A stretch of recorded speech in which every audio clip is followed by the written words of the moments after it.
புந்தியில் வைத்தடி போற்றுகின்றோம். மூசிக வாகன மோதகஸ்த சாமரகர்ண விளம்பித சூத்திர வாமனருப மகேஸ்வர புத்திர விக்கன விநாயக பாத நமஸ்தே. ஆகையினாலே விநாயகனை வழிபட வேண்டும். இருந்தாலும் அம்பாள் எதிரே இருக்கிறாள். சக்தி இல்லாமல் எந்த செயலும் இல்லை. ரொம்ப சக்தி இழந்துட்டோம்னா கொடுக்க சக்தி இல்லை, நடக்க சக்தி இல்லை, பேச சக்தி இல்லைன்னு நம்மளே சொல்லிடுறோம். அப்படின்னா சக்தி ரொம்ப இன்றியமையாத ஒன்று. அதனாலே சக்தி வழிபாடு.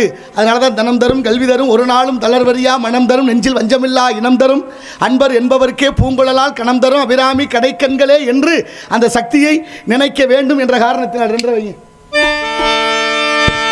நவக்கிரக நாயகியே கருமாரி நலங்கள் யாவும் தருபவளே